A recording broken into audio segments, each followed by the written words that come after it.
because my crystal ball pick'ems had BelVeth as the highest win rate champion with at least 5 games. Oh, okay. So this is a peculiar start. Yeah, mine was Neela.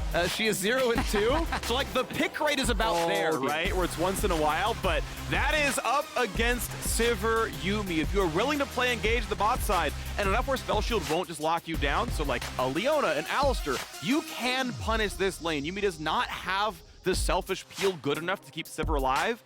If you've got the damage coming through with MF Alistar, which I think you should have, and you can actually pick yourself a decent lane. Now, is Alistar going to fit every team comp? No. Do you want to give Zeka an Alistar ult? Also no. But Leona also fits that bill. Again, there's the mind game around, can you spell shield Q? That is playable, so it'll be very action-packed down there, I think. Yeah, and very similar to the conundrum that EG was faced with in their loss earlier against DFM, where they had the misfortune.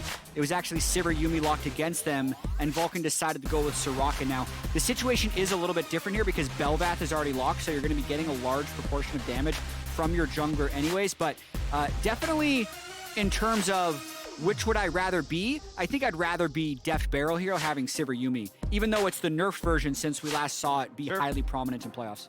Both nerfs still viable, though. I am going to say I'm a fan when you can play a lot of styles. Yeah, okay, you can call Sivir Yuumi Resident Sleeper. It's wait till 35 and receive your free win in the mail.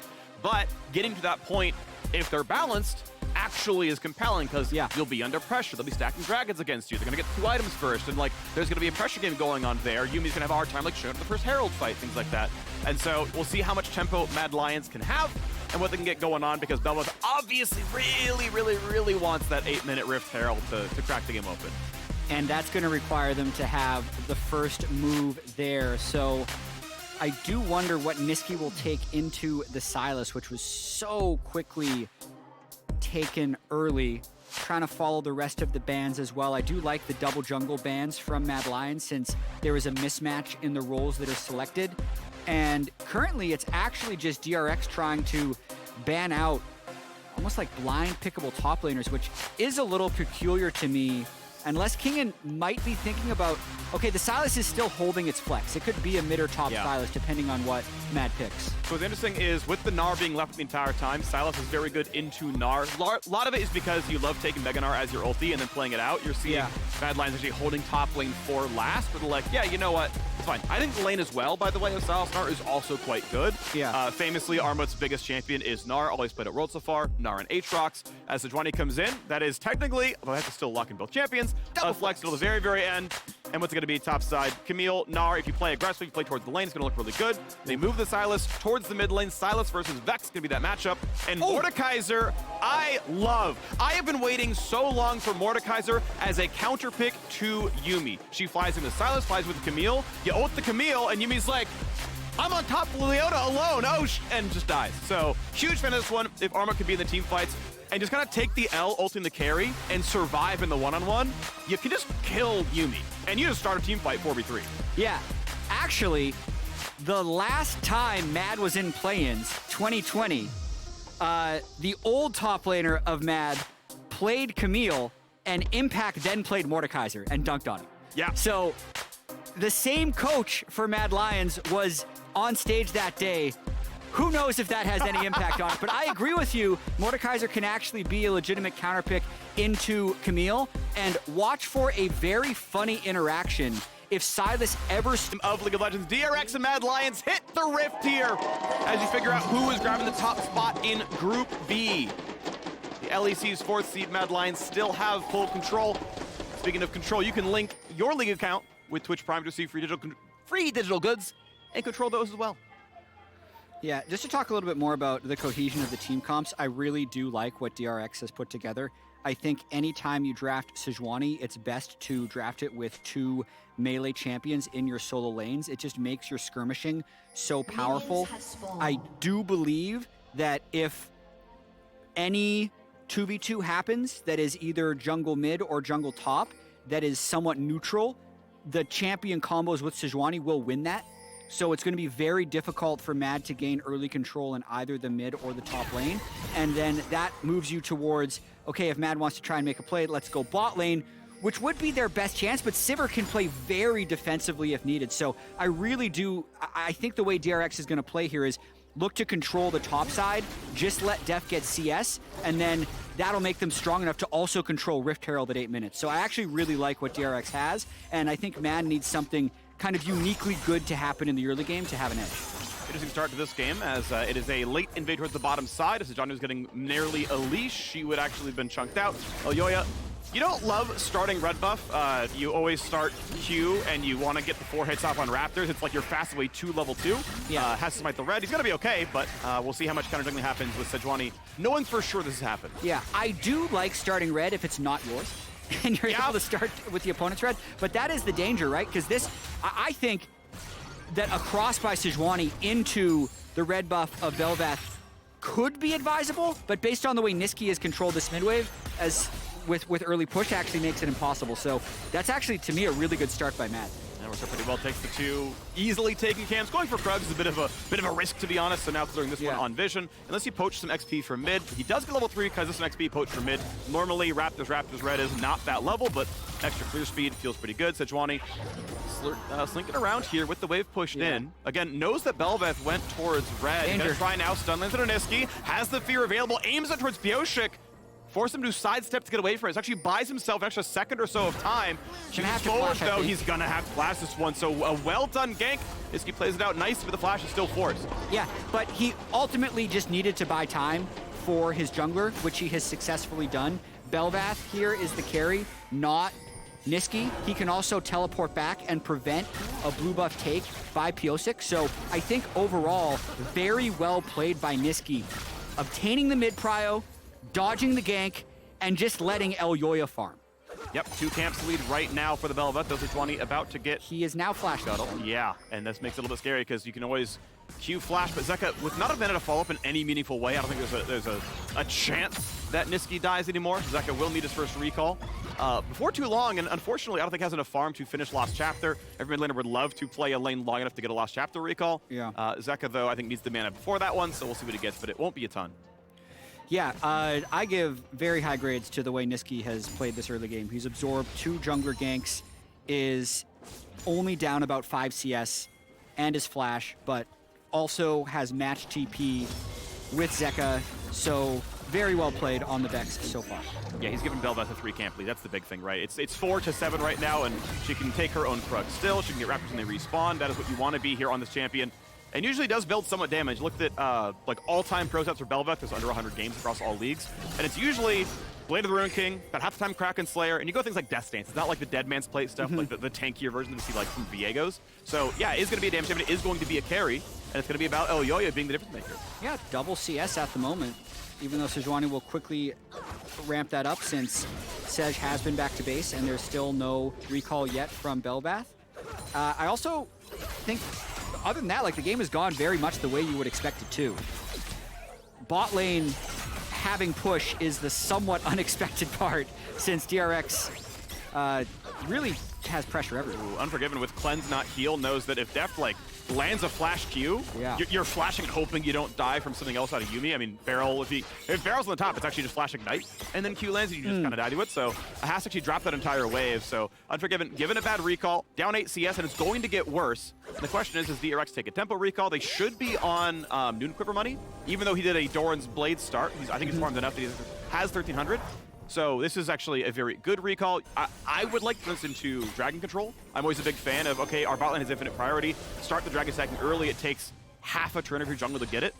We'll see. Noon Quiver, Control Ward. DRX just have infinite control of the bot lane from this one. Yeah. Phreak, looking at the Balmy Cinder by Mordekaiser, I know you're a Mordekaiser enthusiast. But yeah, big one. What's your review on this is the first item? So it's the more common version. I like greedy AP builds where it's like Riley's first and they can't get away, whatever. But this allows him to say, look, if I'm just taking the carry away and making sure that I don't die, and if I take the strongest guy, let's say there's a 6-0 Sylas. Like, well, I'll just tank him. We're 4-4. I live, and we come back, and it's great. Yeah. And he has the QSS tax, which kills his gold lead. Right. It's like, I can just build tank and it's chill. Sunfire or Iceborne Gauntlet are both relatively common on him. Iceborne keeps them in range so you can land the rest of your stuff. It makes your E land really, really commonly. Sunfire just is a decent bruiser item. And most Mordekaisers are doing like Sunfire Demonic or Sunfire Ryleys. That is the common build. Right. So yeah, like the dude goes for here, and that's fine. It's like pretty risk averse. You're kind of chilling, and it's not exactly not a bad build by any means. Yeah, and what would you say, this would be for, like, I guess, Mordekaiser people that wanted to play him in solo queue. Great. Riftmaker first if the other team has a tank support like Nautilus.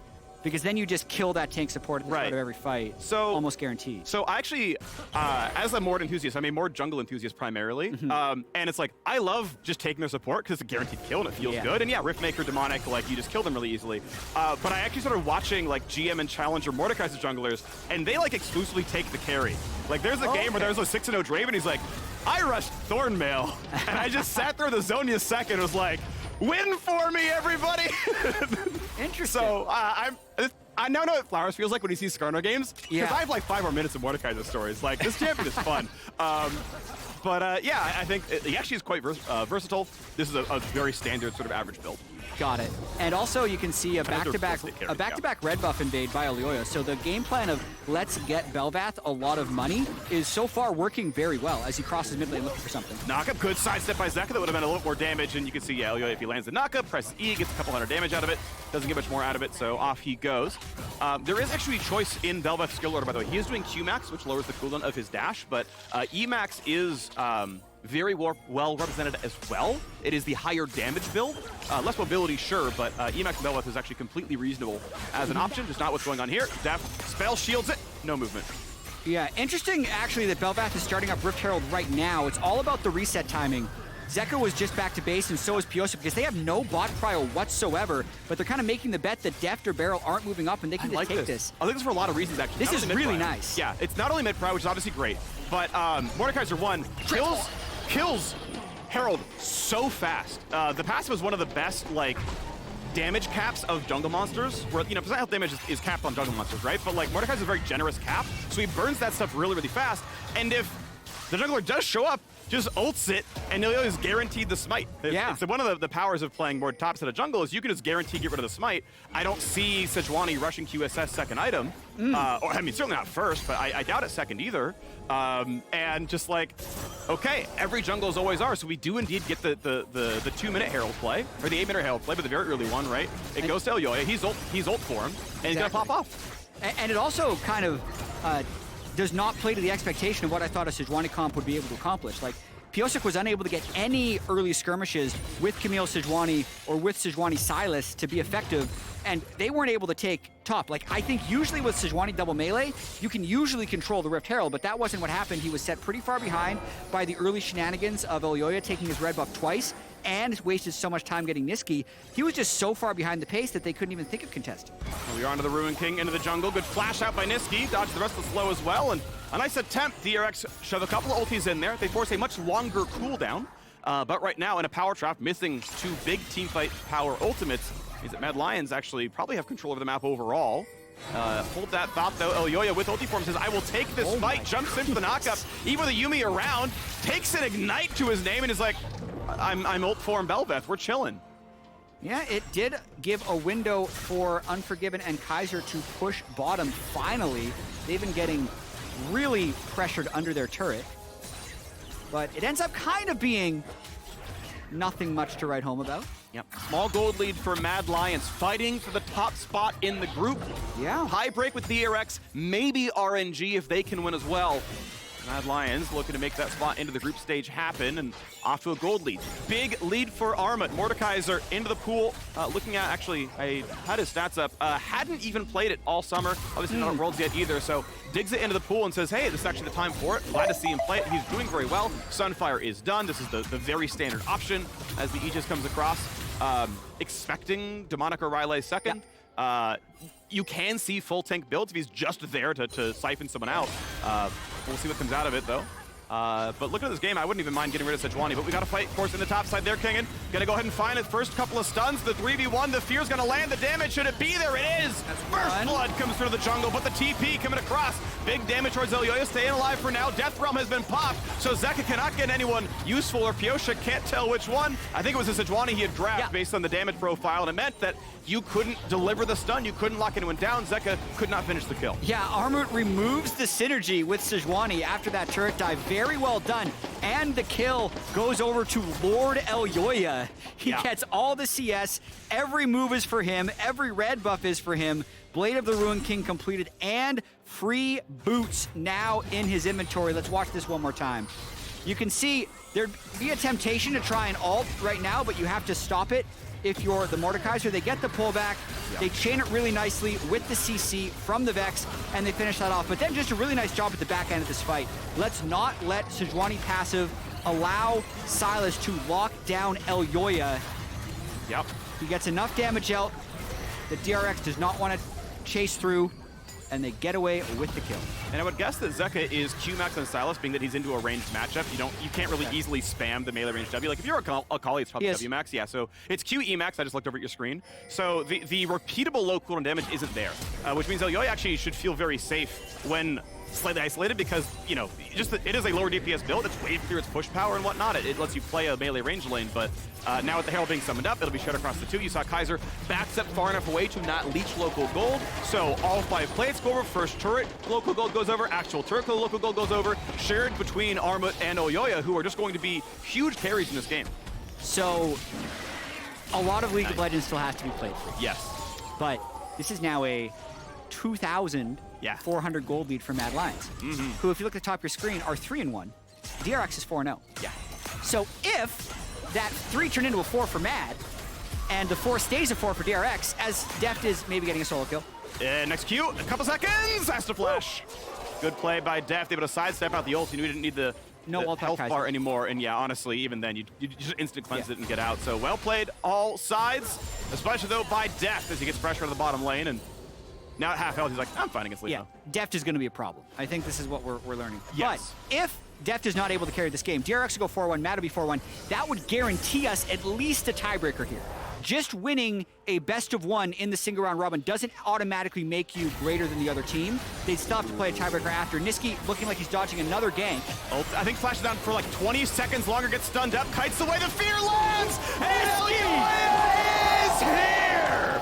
Finds another, comes back to take the ulti form. Nisqy gets bailed out by his jungler. Dude, I don't think so. I think Nisqy is smurfing this game. He's absorbed 3 or 4 ganks. It's bought Elyoya so much time to farm and get the kills. He's not even that far behind on CS, and now they take the Drake.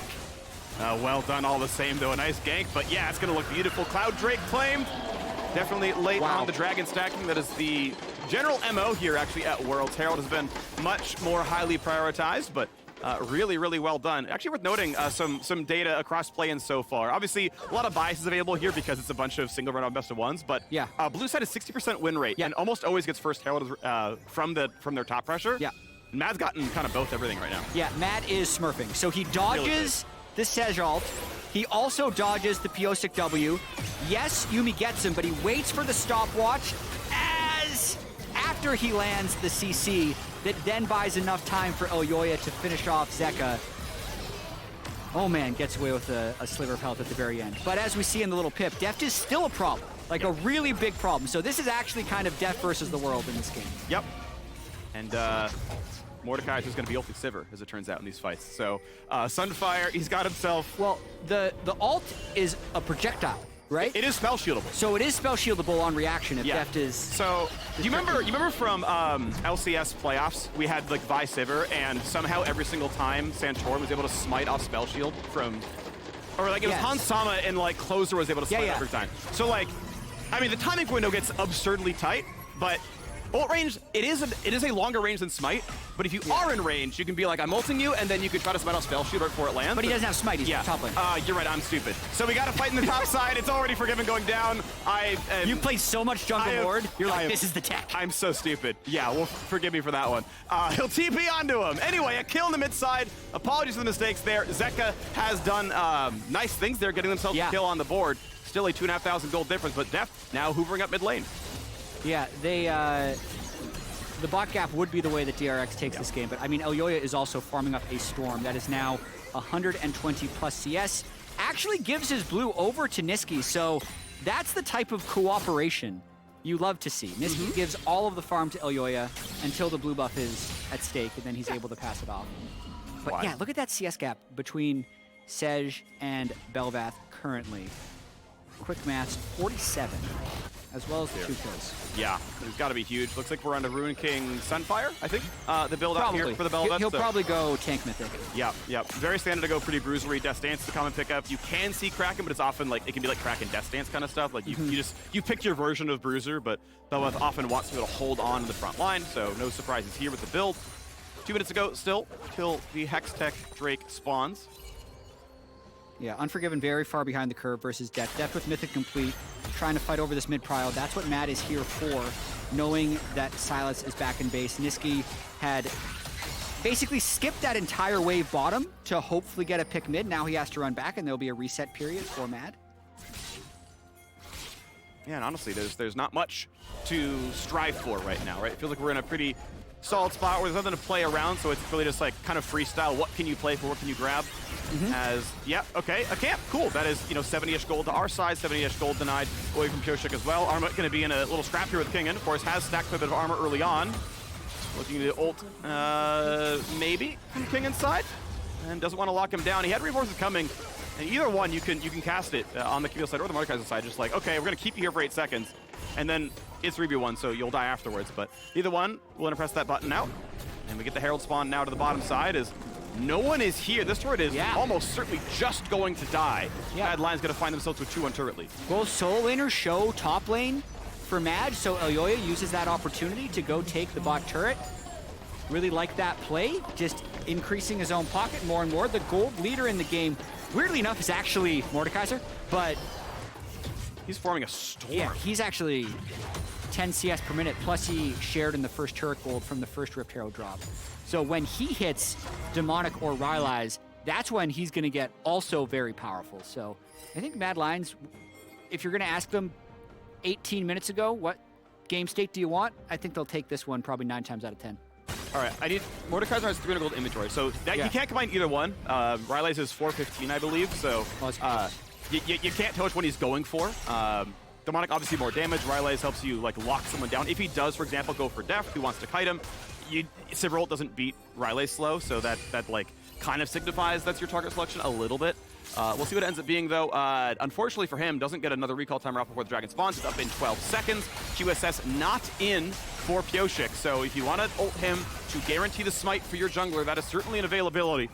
And should honestly just win the duel against a 4-level deficit Sejuani. I mean, for the most part, it looks like DRX is conceding this Drake to try and get farm on the top turret, but then Mad is also conceding the Drake to get the even more valuable inner bot turret. Looks like Herald actually hit that one, so even though they kind of left Herald alone after they got the first turret, it actually managed to slam, so a 1/4 HP bot tier 2, easy to kill. Armut again getting the gold. Zeka topside does have TP. For this to hold the wave if he can. Nope. Okay, DRX doesn't even decide to dive. Wow. You can see that Luden's hitting really hard as well. This is kind of the standard Yuumi build that I'm seeing now as well. The poke in the mid game is so high, and there's no sustain as of yet for Misfortune. The Aegis build path is in the inventory indeed for Elyoya. I don't think any other tank mythics go out of the Aegis, so going to be on Sunfire. Second, level 11, transforms again off of this dragon kill, and looking really good here. Man. DRX saying, we're too far behind. It is Demonic, by the way, so that is the more frontline focused option here out of Mordekaiser. So it leads me to believe he's probably going for the Camille or the Sejuani in these fights, most likely. What are we watching, by the way? Like, if Mad Lions pull this off, you mentioned something in the start of the game, like it is actually possible. And I know we're looking really far ahead, but it's actually possible for Mad to be a quarterfinalist at Worlds without winning a best of 5 the whole year. Yeah. Because what that means, if they win this game and then also win the tiebreakers to actually get first in this group, that would put them in the group stage. Yeah. In which case, you do well in the group stage. You best also of ones. They're just the best of one's guts. By the way, best of ones did get LEC first team All-Pro for Elyoya, for Nisqy, for Unforgiven, for Kaiser, for 4/5 of their roster. The one guy who didn't is actually the gold leader in the game at 8,600, which is Armut's Mordekaiser. So, winning best of ones? Pretty good. Pretty good. Pretty good. Yeah, turns out format for LEC, pretty good at making the deep run of Worlds.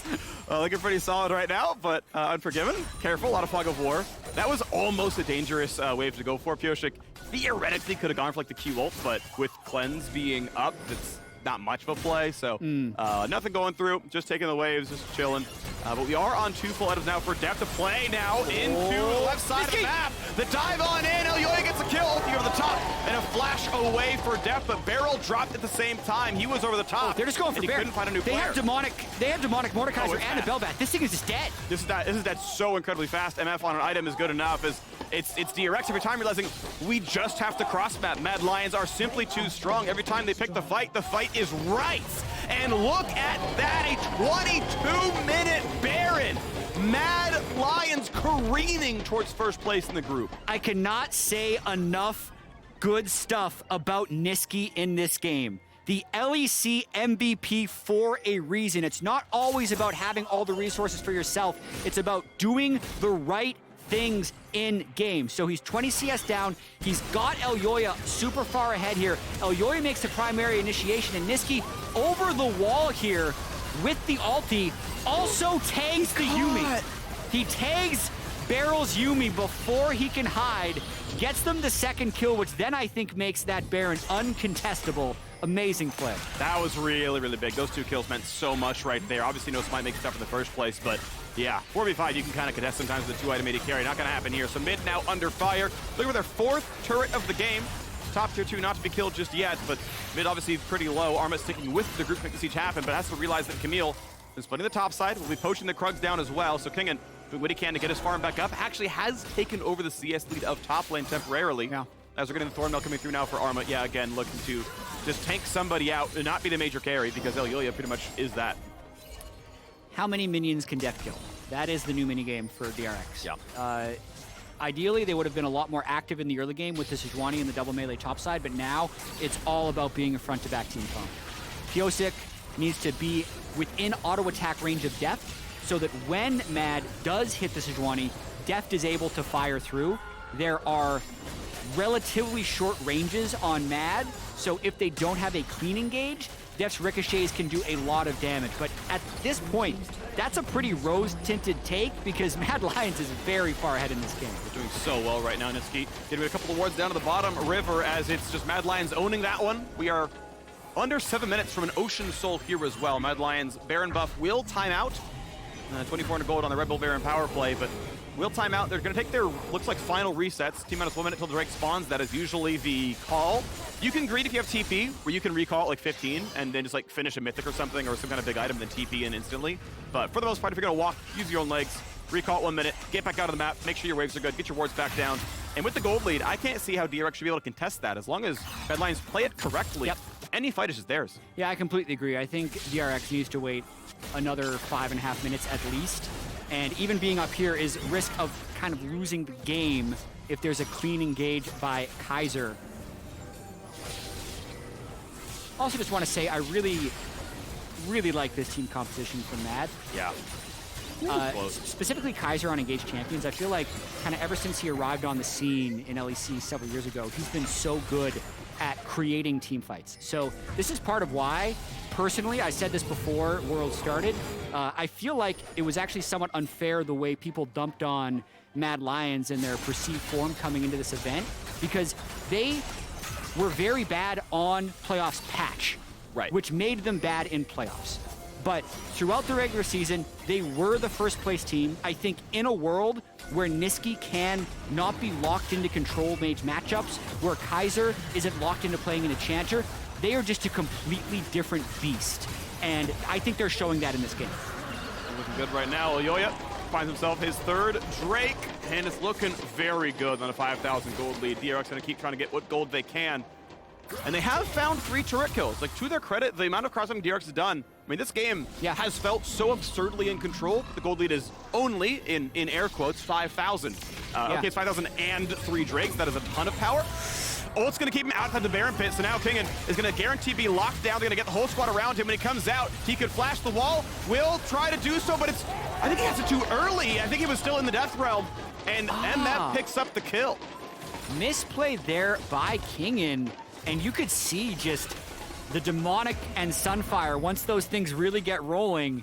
A lot of damage. It's a lot of damage, and it's a perfect, we got to get the CS up right now. It's too perfect. 200 to 100. It's the perfect CS double. Oh, it's gone now. In jungle? Yeah, that would have been the Elyoya horizon, I think. where he's exactly 100 CS up and also being double the CS of the other jungler. But they're going for a fight. Yeah, 6-0 objectives. Don't keep that one too far away as well. Pyosik, forced to be flashing away to stay alive. Kaiser will survive the tower. Yuumi wants to put the ulti on, but not enough in time. Almost kills him, but not enough coming across. He will survive it. Teamfight looking pretty good. Armut forced to flash to safety. The chase on in. Zeka gets one, and he's got a Yuumi in the pocket. Could they get more? They jump on in. The bot line's in danger, but Deft is down. That means Zeka pretty much left alone with a pocket cat. Kingen, Keepy's back in though, looking to make one happen. 3v4. Yuumi heals. She's got plenty of mana still. How good do the recalls look? A quick slow into Elyoya. A little bit of poke. Soon the fear available for Nisqy takes some more. This could be the game deciding fight right Prowling projectile. The squad is here. Unforgiven is low. Here comes the push on in, and Kingen has to ult to safety for a little bit of time. They shut down Misfortune with the prowling projectiles. A dive in for Zeka gets a second, and the health bar is going to be too much now. But these stolen land, however, Abscond of Duck takes one down. 5-8 and kills the gold lead. That little bit closer. Oh, this game just got so interesting. Whenever Yuumi gets a fed bruiser, it multiplies the power. And Zeka just got massively fed. He is now the richest player in the game and will have a Yuumi on him. Let's watch this one more time. So Camille is already down, which emboldens Kaiser to go for this initiation, but they can't quite get the execute, and he takes 5 turret shots. Then, look at how grouped everybody is. The ricochets will hit everyone, and Deft speeds up the team. Deft plus Yuumi means you actually can't run away once a fight is lost. Zeka, who's had such an incredible play-ins tournament so far, flashes in to get the close. Of course, Nisqy actually knows exactly when to go back in to kill Deft, and then the end of this fight was just about biding time, and just the Sylas ends up popping off. And so close to killing Kingen here as well, right? Down to about 1,000 HP, finally gets the ulti off to push them around, but now the fight continues on, and Pyosik just so incredibly low. BelVeth putting out so much damage, but Kingen got onto Unforgiven and solo kills the AD carry. Oh my. So a 6-kill BelVeth, level 15 primary carry here. This is one game where actually, like, the AD carry is super overrated for Mad, because BelVeth, Mordekaiser is plenty of damage, but they can't just lose like that. Kaiser, yeah, Deft. I mean, he killed himself flashing on the AD carry in the previous fight, went too aggressive, and Nisqy was there. This one almost oversteps as well, but Kaiser still kind of locked down. Zeka will try to find that kill. Kingen is able to get out, and finally Leona drops. So that is a jungler down for the entire bot lane of Mad Lions. Such a tense moment in the game right now. Arguably, it has flipped into DRX's favor as they have won back-to-back team fights, but they are still 3 dragons down with the Ocean Soul spawning in a minute, and Mad will have 5 people alive for that. Looking at the gold, it's 13,000 gold on Zeka's Sylas, and here he comes. There's the root. There's a whole bunch of damage instantly deleted. He built armor, and Sylas wanted to kill him, but Zeka gonna get traded back out. Huge damage. Mad Lions, Elyoya onto 7. That's so big, though, because he has no teleport for Sylas, and Armut does have teleport on Sejuani, so it will give Mad a 5v4 opportunity. They just get these recalls in 30 seconds until Ocean Drake. They need to shove this mid wave so they have a pathway into River to try and get this soul. Elyoya is so yeah. And Zeka has to walk from base 5 seconds late without TP. If Mad Lions are paying attention, basically, this shouldn't be possible to lose. All of the gold is on one man who can't be in this fight. Mad Lions DP and Armut in 10 seconds. I think it's conceded. And then you just like ult Sejuani, who I'm pretty sure has no QSS, and you can't lose the smite fight. Like, if you play it correctly, you are guaranteed Ocean Soul. Elyoya can't take too much poke. The Yuumi poke is very strong. If Deft lands a boomerang, it's a lot. I think DRX should concede, though. Trinket spots him, yeah, and you see Armut walks over. He's like, I'm going to play on that side of the map. Ocean Soul claimed, and now Grievous Wounds is required on somebody. Future Fire is on for BeryL. Yeah. So whenever he heals or shields a teammate, both his and their next spell will apply major Grievous Wounds, but then it's going to be back until his passive W is back, or his E. And it's going to be few and far between, so it will not apply to everybody unless you get a really good ulti that hits 5 on the first tick. Yeah, as of so far in this game, it's reduced 800 healing. Not bad. So it's probably going to reduce a lot more in the next fight now that Ocean Soul is there. And yeah, I think Mad Lions right now are just trying to set up at this Baron and arguably even start it, but it is, you do have to be so careful about Deft. And if I'm DRX, this is such a tense moment in the game because they want to delay Baron until they can get Death Cap on Sylas. Yeah. Ideally, they can get Infinity Edge on Sivir. If they get Death Cap on Sylas, Infinity Edge on Sivir, maybe they could be favored even against the Soul. But as of now, Mad wants to accelerate this game before those items are completed. So I like them starting this Baron right now. Again, we know that Pyosik cannot get away from the Death Realm. Zeka can actually pop one himself so he can just like drag in Mordekaiser and let his own teammate in. And he'll win that fight every time. There's no tools for Armut to survive Sylas here. So Zeka, I think, still kind of the man of the match. All right, really keep your eyes on Nisqy right here. If he lands the Vex ultimate and gets a good fear off, that I think is enough to win the game. But if he misses, then there would be no lockdown for Deft Sivir and he'd be able to carry. This is a win right now for DRX that they've pushed Mad back onto the mid lane because it buys them time and Death Cap is completed. That's huge. That is huge. Zeka is gigantic. He is such a massive force. Control his inventory for good measure. The man to watch for sure. On the same side, Elyoya, of course, doing incredibly as well.